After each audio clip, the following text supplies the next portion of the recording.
which all the films that they've just seen were part of. Finally, someone making movies as ugly as the music we were making. To begin. Donc c'était des films qui étaient aussi affreux et sales que la musique qui se faisait à l'époque à New York.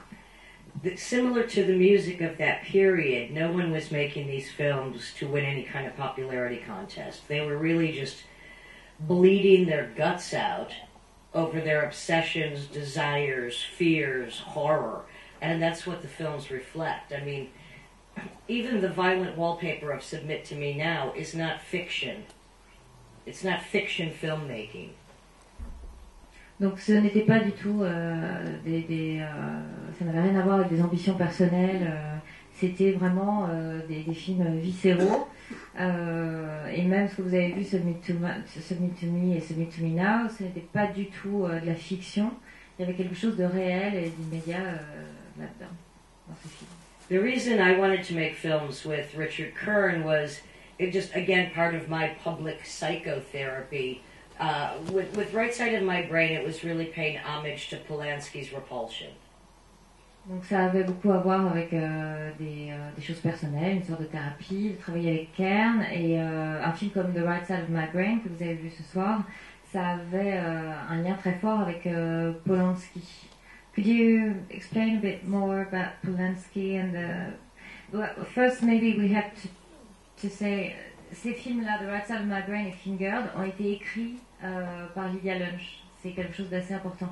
These films were written by the scripts were written by Fingered and The Right Side of My Brain. Right. Well, The Right Side of My Brain I consider more of an erotic art film. Fingered, Richard Kern and I were both heavily into drive-in movies. The drive-in movie trailer, especially. I don't know what the equivalent is here. It's like you had to be at the drive-in, which is in a dirty, small town in America, in a dirty, small car with a dirty, small boy, watching horrible films that made Russ Myers look like the comedy he was. Good luck. So, The Right Side of My Brain, c'est vraiment un film érotique. Enfin, il y a toute une ambiance, les drive-in, dans cette ambiance un peu crade, avec votre homme un peu crade. Voilà, il y a toute cette ambiance-là aussi qu'il faut prendre en compte pour comprendre ces films. We wanted to make, with Fingered, I wanted to make an exploitation film, like an exploitation drive-in trailer that went beyond. It was influenced, and I didn't find out till years later. I'm sure Kern was influenced by this great film called The Sadist, which was in Incredibly Strange Films. It's a film from the mid-'60s that was really one of the hardest films of exploitation films at that time. Bon, c'est tout à l'heure ce que j'ai oublié de traduire, mais que vous avez probablement compris. Il y a un lien aussi à Russ Meyer, et je pense qu'il voulait aller plus loin que Russ Meyer. Richard Kern est aussi influencé par lui. Mais là, voilà, Fingered, c'était comme un trailer qu'on pouvait voir dans les drive-in. Et Richard Kern était probablement très inspiré par le film qui s'appelle The Sadist. With Fingered, though, there were many reasons to why I wanted to make that film. I mean, one was to show how ugly sex was, because no one really, even pornography, a lot of pornography is very ugly, especially from the 70s, but not ugly like this. Donc l'idée c'était quand même de pousser. Kind of ugly. Voilà, l'idée c'était de pousser plus loin ce côté un peu crade des films érotiques. Voilà, de pousser la chose, de le faire un peu plus sale. And it was never made from a female perspective either, and it was important to me because I like ugly sex. A lot of us do. I like it ugly. Vous avez compris ça. It's ugly. Voilà. Fuck, it's ugly. Fuck, it's ugly. Mais voilà, moi ce que je trouve intéressant, c'est qu'en fait, Richard Kern a souvent eu une image de misogyne, d'hommes qui traitaient très mal les femmes, même encore aujourd'hui dans ses photos. Donc moi, ce qui m'intéresse, c'est le fait que ce soit toi, une femme, qui a écrit ça. What interests me in that is that Richard Kern has always had this bad reputation of a misogynistic, like he's always been harassed by his models and stuff like that. Everyone loves Richard Kern because he allows you to do exactly what you want to do. I mean, the beauty of Submit to Me and Submit to Me Now, I consider it violent wallpaper. He created these films to show between, say, My Spoken Word and a fetus show, or to show them at clubs, to have a film you didn't have to, instead of a stupid music video, we just have people, and he would turn the camera on and people would do whatever they wanted to do. He was telling nobody what to do. And so everyone invented whatever they wanted to present. So that's one thing. He's the sweetest man on earth. Donc c'est le garçon le plus adorable sur cette terre, et il laissait justement la possibilité aux gens, à ses acteurs, à ses modèles, de réaliser leurs fantasmes. Et c'était pas, il projetait ses films dans les clubs, et c'était pas du VJing, c'était pas juste de la déco, voilà, c'était. He was more of an enabler. He enabled people to just, and also to expose a different kind of beauty under the beauty of his photography, a different aesthetic to what sex or sexy is. This was necessary at the time. Donc il permettait aux gens en fait de s'exprimer. Il leur imposait rien, et voilà, il allait un peu plus loin dans la manière de montrer la sexualité. Alors voilà, moi je me demande sur quel point vous vous êtes rencontrés, quelle était votre vision de la sexualité. What was the common point between you and Richard Kern concerning sexuality? What did you want to show?